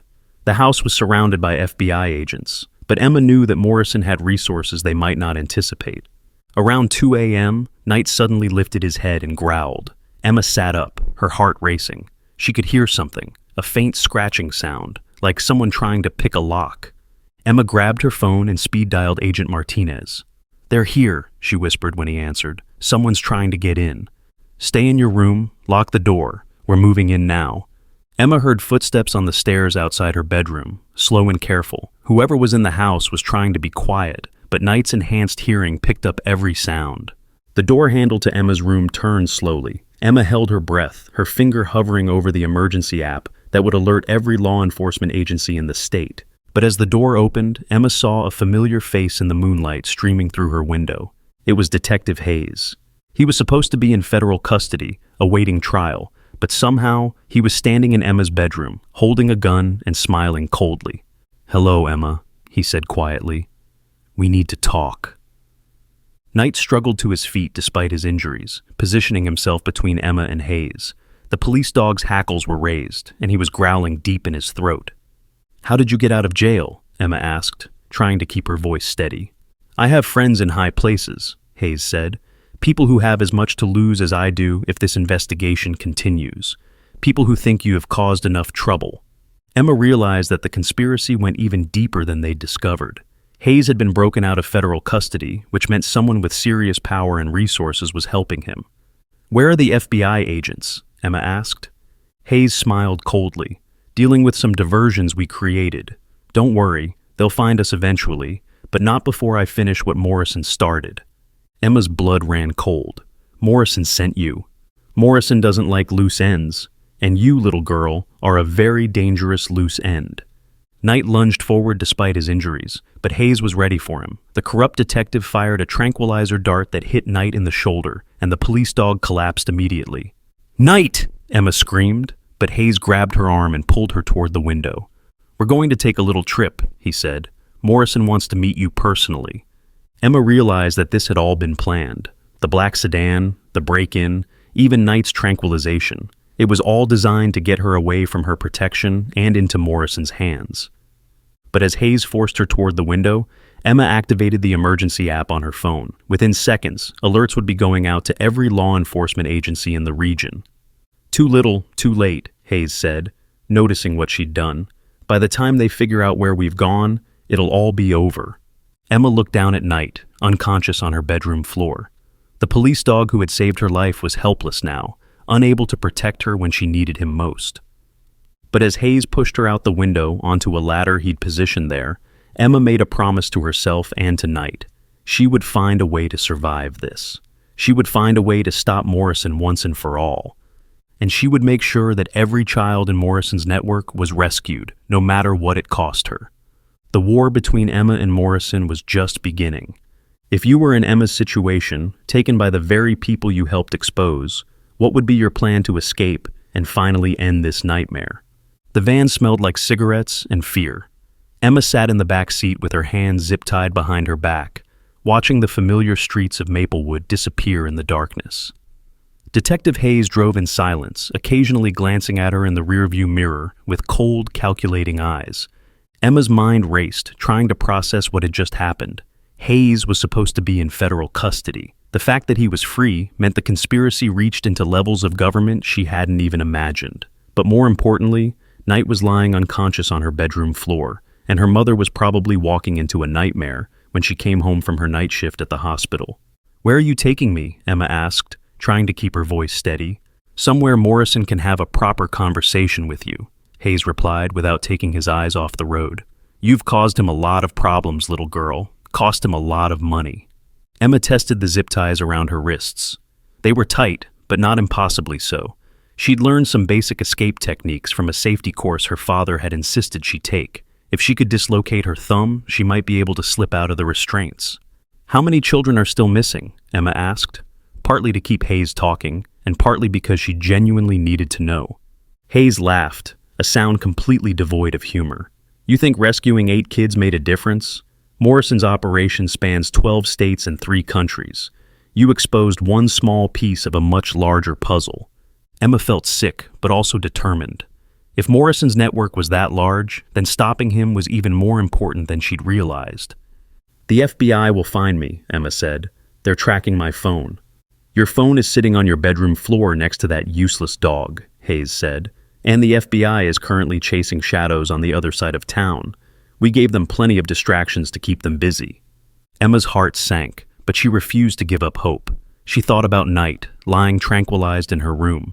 The police dog had sacrificed everything to protect her and the other children. She couldn't let his sacrifice be meaningless. As they drove through the industrial district on the outskirts of Maplewood, Emma noticed they were heading toward the old textile factory that had been abandoned for years. The building had been condemned after a fire, and most people in town avoided the area because of rumors about structural instability. "Is that where Morrison is hiding?" Emma asked. Hayes didn't answer, but his slight smile told Emma she was right. The textile factory would be the perfect hideout, isolated, abandoned, and with multiple exit routes through the industrial complex. As they pulled into the factory's parking lot, Emma saw 3 other vehicles already there, including the black sedan that had followed her home from school. Her stomach dropped as she realized how many people might be involved in whatever Morrison had planned. Hayes parked the van and came around to open Emma's door. "Out!" he ordered, grabbing her arm and pulling her from the vehicle. The factory loomed above them, its broken windows like dead eyes staring down at the parking lot. Emma could see lights in some of the upper floor windows, suggesting that the building wasn't as abandoned as it appeared. Hayes led her through a side entrance that had been equipped with a new lock and security system. Inside, the factory had been partially renovated. The main floor was still mostly empty, filled with old machinery and debris, but Emma could see that someone had been using the space recently. "Mr. Morrison is waiting for you upstairs," Hayes said, pushing Emma toward a staircase that looked newly reinforced. As they climbed to the second floor, Emma heard voices coming from what had once been the factory's main office. The space had been converted into a makeshift command center with computers, communication equipment, and maps covering every available surface. At the center of it all sat Vincent Morrison, the man from the photograph Agent Martinez had shown her. He was older than Emma had expected, probably in his 60s, with silver hair and the kind of expensive clothes that suggested serious money. But his eyes were what made Emma's blood run cold. They were completely without empathy, like looking into the eyes of a predator. "Emma Chen," Morrison said, standing up as Hayes brought her into the room. "The little girl who thinks she can destroy my life's work." Emma counted 5 other people in the room, all men, all armed. The odds were not in her favor, but she refused to show fear. "Your life's work is stealing children," Emma said, lifting her chin defiantly. "Someone needed to stop you." Morrison smiled, but there was no warmth in it. "My life's work is providing a service that wealthy people are willing to pay handsomely for. Supply and demand, the foundation of capitalism. You're talking about human beings, children. I'm talking about a business model that has made me very wealthy and provided comfortable livings for dozens of people like Detective Hayes here." Emma looked around the room at Morrison's associates. They all looked like ordinary people, the kind of men who might coach Little League or attend PTA meetings. The banality of their evil was somehow more terrifying than if they'd looked like monsters. "What do you want with me?" Emma asked. Morrison walked over to one of the computers and pulled up a video file. Emma's heart stopped as she recognized the footage. It was her live stream from the rescue, but it had been edited to focus specifically on her face and voice. "You've become quite the celebrity," Morrison said. "That little live stream of yours has been viewed over 10 million times. You're the face of child rescue now, the brave little girl who exposed the big bad conspiracy." Emma didn't like where this was going. "Which makes you very valuable," Morrison continued, "not just as a threat to be eliminated, but as an asset to be exploited." "I don't understand." Morrison smiled that cold, predatory smile again. "You're going to make another video for me, Emma.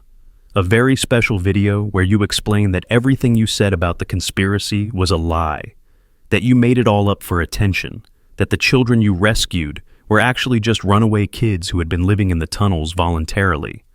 Emma felt the blood drain from her face. "No one will believe that." "You'd be surprised how quickly people lose interest in inconvenient truths," Morrison said, "especially when the truth-teller herself admits she was lying." "I'll never do that." Morrison nodded to one of his men, who pulled out a tablet and showed Emma a live video feed.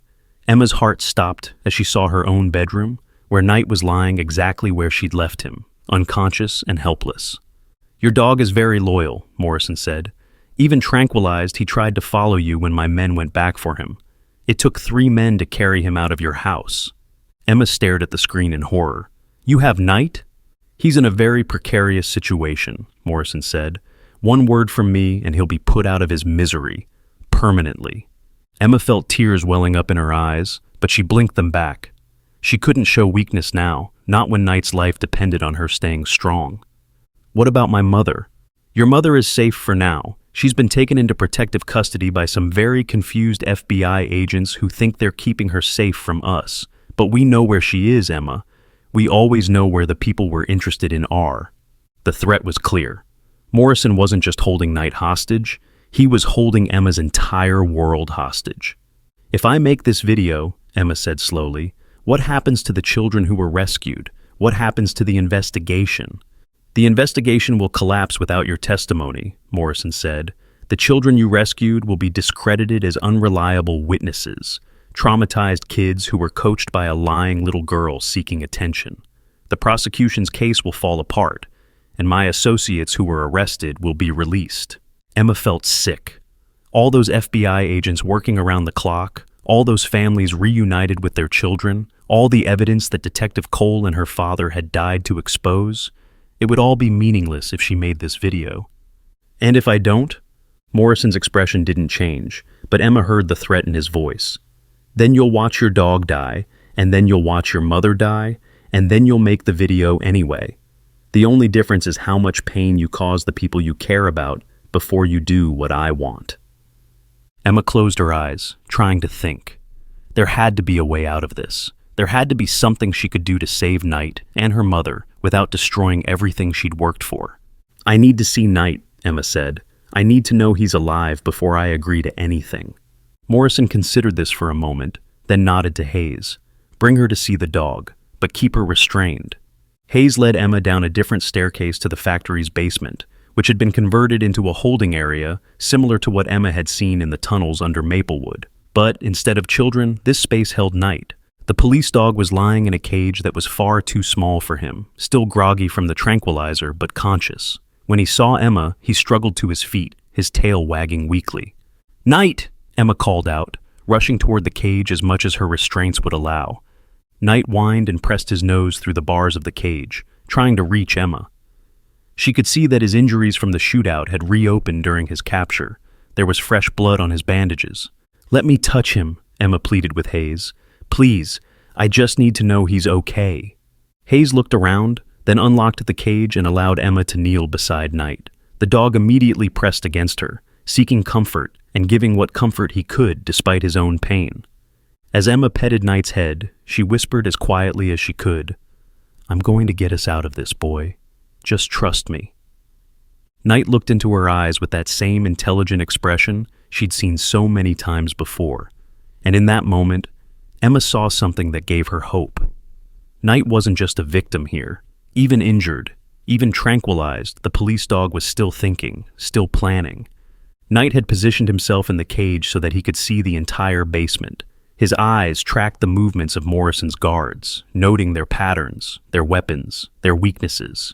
Even in captivity, Knight was still doing what he had been trained to do, gathering intelligence. "That's enough," Hayes said, pulling Emma away from the cage. "Morrison wants to start filming in 10 minutes. As they walked back upstairs, Emma's mind was racing. She needed a plan, something that would save Knight and her mother while also protecting the investigation. But what could one 12-year-old girl do against an organization with the resources to break people out of federal custody? The answer came to her as they reached the main floor of the factory. Emma had exposed Morrison's conspiracy once before using technology and social media. Maybe she could do it again. Back in Morrison's command center, Emma was positioned in front of a professional video camera while Morrison reviewed the script he wanted her to read.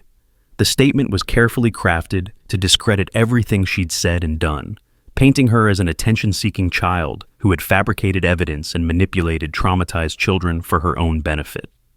"Before we start," Emma said, "I have one condition." Morrison raised an eyebrow. "You're hardly in a position to make conditions. I want Knight here with me when I make the video. If people are going to believe I'm telling the truth, they need to see that I'm not under duress. Having my dog with me will make the video more credible." Morrison considered this for a moment. "The dog stays in his cage." "Then the video won't be believable," Emma said. "People know Knight and I are bonded. If I'm making a confession video and my injured dog isn't with me, people will assume I'm being coerced." Emma could see Morrison weighing his options. He wanted the video to be as convincing as possible, which meant giving Emma the appearance of freedom and normalcy. "Fine," he said finally. "Bring the dog up here, but keep him sedated. I don't want any surprises." Hayes and another man went to retrieve Knight from the basement. When they returned, they'd given the police dog another dose of tranquilizer, but a smaller one. Knight was conscious but sluggish, able to move but not quickly or aggressively. They positioned Knight beside Emma's chair, close enough that she could touch him, but not close enough for him to effectively protect her. Morrison's men kept their weapons trained on both Emma and Knight, ready to react to any sudden movements. "Now," Morrison said, settling behind the camera, "you're going to read this script exactly as written. No improvisation, no coded messages, no clever tricks. Just read what's written and convince the world that you've been lying all along." Emma took the script with shaking hands. As she read through it, she felt sick. The statement was designed to destroy not just her credibility, but the credibility of every child who had been rescued. It would paint them all as either liars or victims of her manipulation. "I can't do this," Emma said quietly. "Yes, you can," Morrison said, "because if you don't, your dog dies right now, and your mother follows shortly after." Emma looked down at Knight, who was watching her with those intelligent brown eyes. Even drugged, even hurt, the police dog seemed to understand what was happening, and in his gaze, Emma saw something that gave her strength, trust. Knight trusted her to find a way out of this. "Okay," Emma said, positioning the script where she could read it while looking into the camera. "I'll do it." Morrison smiled and turned on the camera. "Whenever you're ready." Emma took a deep breath and looked directly into the camera lens. For a moment, she was transported back to 3 weeks ago when she'd used her father's phone to live stream the rescue from the tunnels. She'd saved 8 children that day by telling the truth to the world. Today, she was going to save even more children by telling a lie so obvious that anyone paying attention would know something was wrong. "My name is Emma Chen," she began, reading from the script but adding subtle inflections that would alert viewers to the fact that she was being coerced. "I want to tell you the truth about what really happened in Maplewood 3 weeks ago." As Emma continued reading, she made small but deliberate changes to her body language and vocal patterns. She blinked in patterns that spelled out "help" in Morse code, something her father had taught her years ago. She positioned her hands in ways that would be recognizable to law enforcement as distress signals. Most importantly, she made sure Knight was visible in the frame. Anyone who knew anything about police dogs would recognize that Knight was heavily sedated and that Emma was under extreme duress.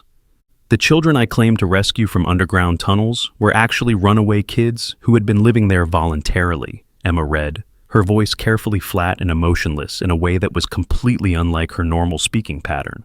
"I manipulated the situation to make it look like they were being held against their will." As she read, Emma could see Morrison behind the camera, nodding approvingly. He thought he was winning, thought he was getting exactly what he wanted. But Emma knew better. She was giving Morrison what he wanted, while simultaneously sending signals that would alert anyone with training in recognizing coercion videos. The FBI, the state police, even local law enforcement agencies had personnel trained to spot the signs of forced confessions. "Detective Hayes and the other police officers I accused were simply doing their jobs," Emma continued.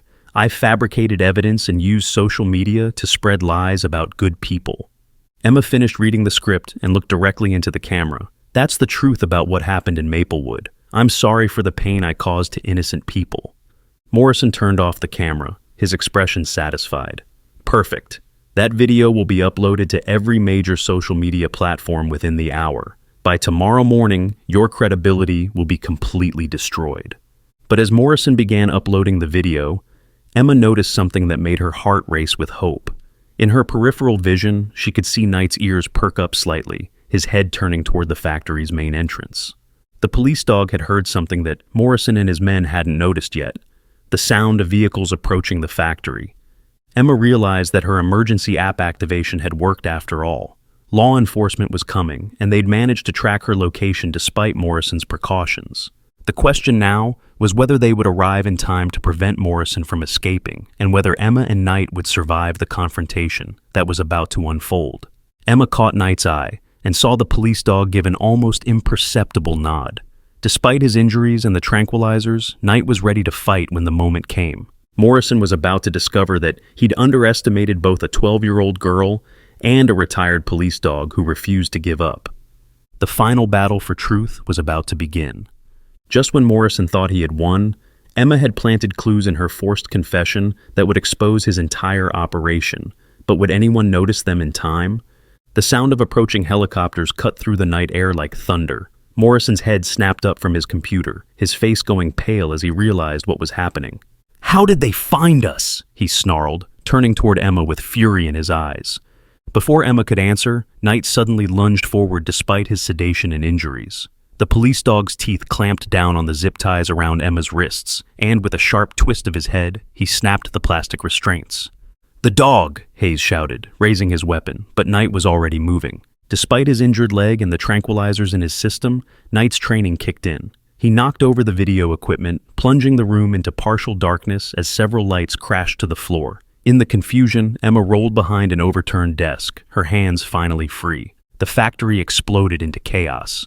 Morrison's men were shouting orders, trying to figure out which exit routes were still available. Through the broken windows, Emma could see FBI vehicles surrounding the building, their red and blue lights painting the night in colors of justice. Agent Martinez's voice boomed through a megaphone. "This is the FBI. The building is surrounded. Release the hostage and surrender immediately." Morrison grabbed a radio and barked orders to his men. "Hayes, take the girl and get to the east exit. The rest of you, hold them off as long as possible." But Knight had other plans. Despite his injuries, the police dog positioned himself between Emma and Hayes, his hackles raised and his teeth bared. Blood was seeping through his bandages, but his eyes were alert and determined. "Shoot the dog," Morrison ordered. Hayes raised his gun, but Emma acted on pure instinct. She grabbed a piece of broken concrete from the floor and hurled it at Hayes' gun hand. The weapon discharged, but the bullet went wide, shattering a window instead of hitting Knight. "Knight, take him down!" Emma shouted. Knight launched himself at Hayes despite his injuries. The two crashed to the floor, Knight's jaws clamping around Hayes' gun arm, while the corrupt detective screamed in pain and rage. Morrison pulled out his own weapon and pointed it at Emma. "You've caused me enough trouble, little girl."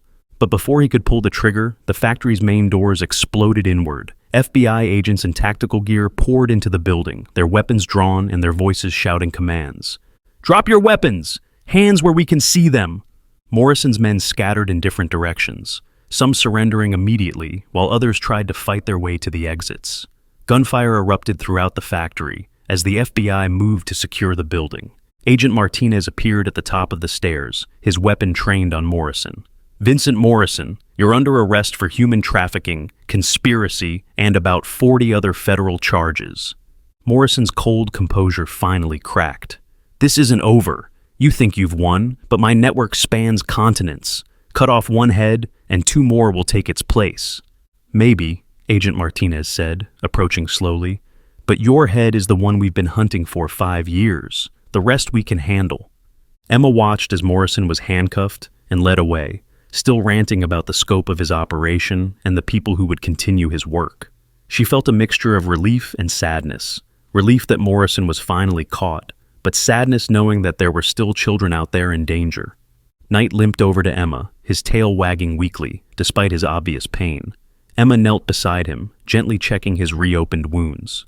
"You did it, boy," she whispered, tears streaming down her face. "We did it." A paramedic approached them, carrying a medical kit. "We need to get this dog to a veterinary hospital immediately," she said after examining Knight's injuries. "He's lost a lot of blood." As Knight was loaded onto a stretcher, Emma rode with him in the ambulance, holding his paw and telling him over and over that he was going to be okay. But deep down, she was terrified. Knight had given everything to protect her and save those children. She couldn't bear the thought of losing him now. Dr. Williams met them at the emergency veterinary hospital, her team already prepared for Knight's arrival.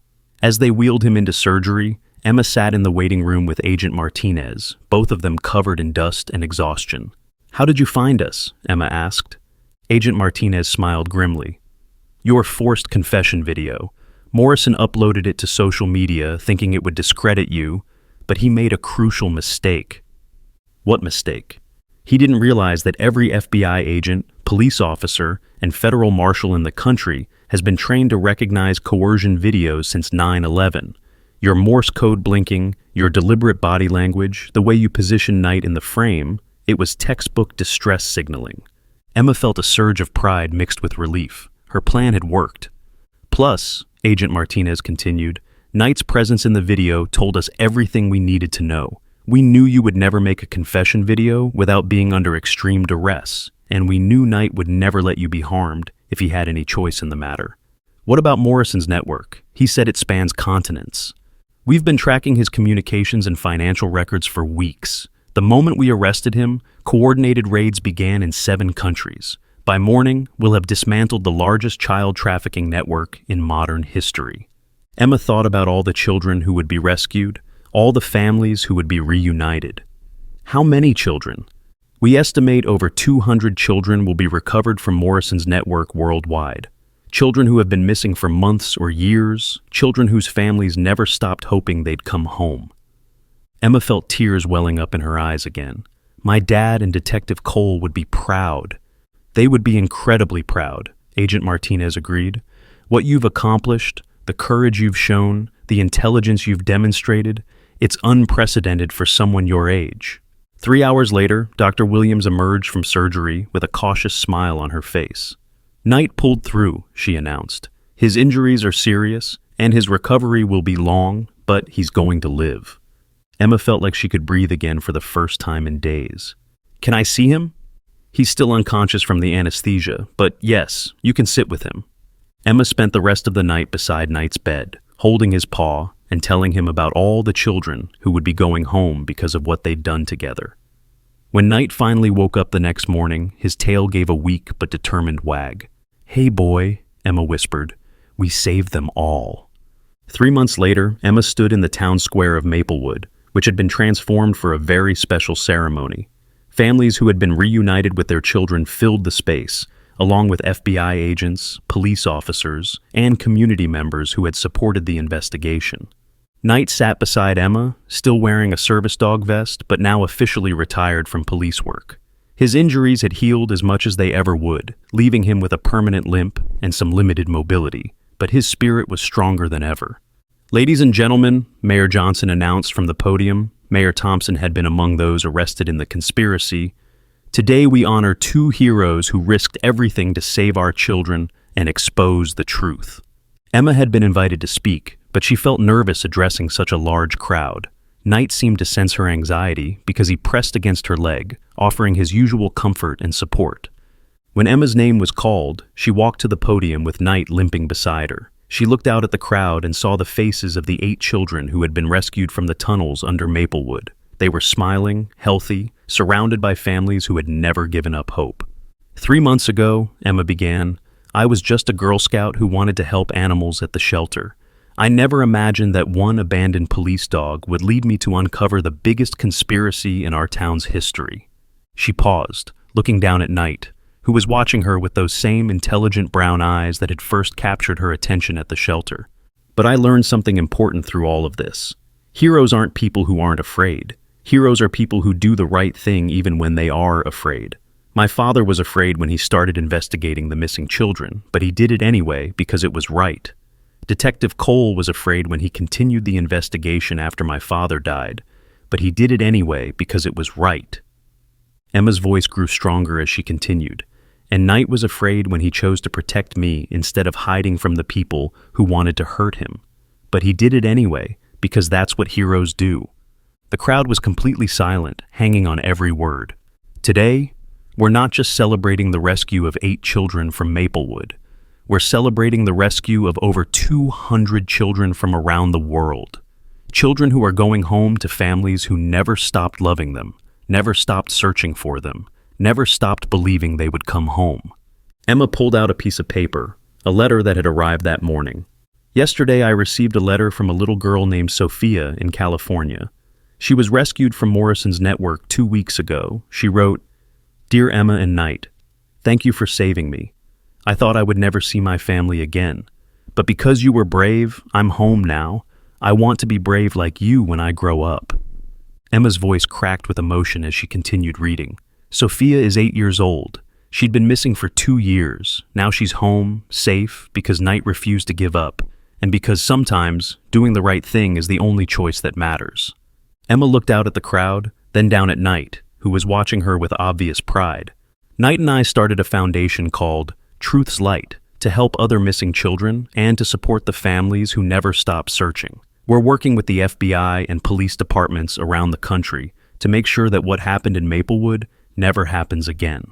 Emma paused, thinking about everything that had led to this moment. Finding Knight at the shelter, discovering Detective Cole's investigation, losing her father, surviving Morrison's kidnapping, and ultimately exposing a conspiracy that had stolen so many children from their families.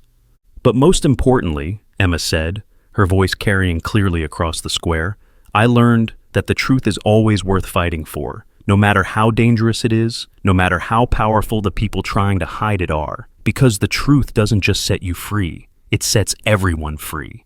The crowd erupted in applause as Emma and Knight made their way back to their seats. As they walked, Emma noticed something beautiful happening. The rescued children and their families were approaching other families in the crowd, families whose children were still missing from other cases around the country. They were sharing contact information, offering support, creating a network of hope and determination. Emma realized that what had started with one abandoned police dog in a shelter had grown into something much larger, a movement of people committed to protecting children and exposing the truth, no matter how difficult or dangerous that truth might be. Agent Martinez approached Emma as the ceremony was winding down. "I have news," he said with a smile. "Morrison's trial started yesterday. Between your testimony, the video evidence, and the information we recovered from his computers, he's looking at life in prison without the possibility of parole. What about the other children in his network? All 237 children have been recovered and reunited with their families. Morrison's entire international operation has been dismantled. It's the largest human trafficking bust in FBI history. Emma felt a wave of satisfaction mixed with sadness. Justice was being served, but it couldn't bring back her father or Detective Cole. It couldn't undo the trauma that so many children and families had endured, but it could prevent future children from suffering the same fate. As the crowd began to disperse, Emma noticed a familiar figure approaching. It was Sarah Rodriguez, the girl who had helped lead the children out of the tunnels. She was with her parents, and they all looked healthy and happy. "Emma," Sarah called out, running over with a big smile on her face. "Sarah, how are you doing?" "I'm good, really good. My parents and I are seeing a counselor, and I'm back in school. But I wanted to thank you again for what you did." "You helped save yourself," Emma reminded her. "You led everyone out of those tunnels." "I learned that from watching you," Sarah said. "You never gave up, even when things looked impossible. That taught me that I didn't have to give up either." Emma hugged Sarah, feeling grateful that the girl had not only survived, but was thriving. As the sun began to set over Maplewood, Emma and Knight made their way home. Their house looked exactly the same as it had before everything started, but Emma knew that she and Knight were completely different from the people who had lived there 3 months ago. That night, Emma sat at her desk writing in the journal that Dr. Williams had suggested she keep as part of her own healing process. Knight lay on his bed beside her desk, occasionally lifting his head to make sure she was safe. "Dear Dad," Emma wrote, "I wish you could have been here today to see how many children came home because of the investigation you started. I wish Detective Cole could have been here too. You both sacrificed everything to protect children you'd never met. And today those children got to go home to their families." Emma paused in her writing, looking over at Knight, who was watching her with those same intelligent eyes that had first drawn her to his kennel at the shelter. "Knight is doing well. His leg will never be the same, and he can't do police work anymore, but he's found a new purpose. We're working together to make sure other missing children are found, and other families get to experience the joy of reunion." Emma continued writing as Knight dozed beside her, occasionally whimpering softly in his sleep. She hoped he was dreaming of better things now, of children safely home with their families, of justice served, of truth finally brought to light. "I know you and Detective Cole are proud of what we accomplished, Dad, but more than that, I hope you know that your sacrifice meant something. It saved lives. It brought children home. It made the world a little bit safer for kids like me." Emma closed the journal and looked out of her window at the town of Maplewood, peaceful under the starlight. Somewhere out there, 8 local families were sleeping soundly, knowing their children were safe in their beds. Around the world, 237 other families were experiencing the same peace. And in a small house on Maple Street, a 12-year-old girl and a retired police dog were planning their next mission, because they'd learned that fighting for truth and justice wasn't something you did once and then stopped. It was something you committed to for life. Emma had started this journey as a Girl Scout, looking to help animals at a shelter. She was ending it as a young woman dedicated to protecting children and families around the world. And beside her every step of the way was Knight, the abandoned police dog who had taught her that heroes come in all shapes and sizes, but they all share one thing in common. They never give up on doing what's right. The story of Emma and Knight was far from over, but this chapter, the chapter about exposing corruption, rescuing children, and bringing families home, was complete. And it was a chapter that would inspire other people to fight for truth and justice, no matter how daunting the challenge seemed. Sometimes, all it takes is one person brave enough to speak up, and one loyal friend brave enough to stand beside them. Together, they can change the world. Like this story? Share it with someone who believes in fighting for what's right. Subscribe for more incredible true stories of courage and justice. And comment below to tell us, what cause would you be brave enough to fight for? Your answer might inspire our next story. Remember, heroes are just ordinary people who choose to do extraordinary things when it matters most. What cause would you risk everything to fight for? And who would you want standing beside you when the world seemed against you?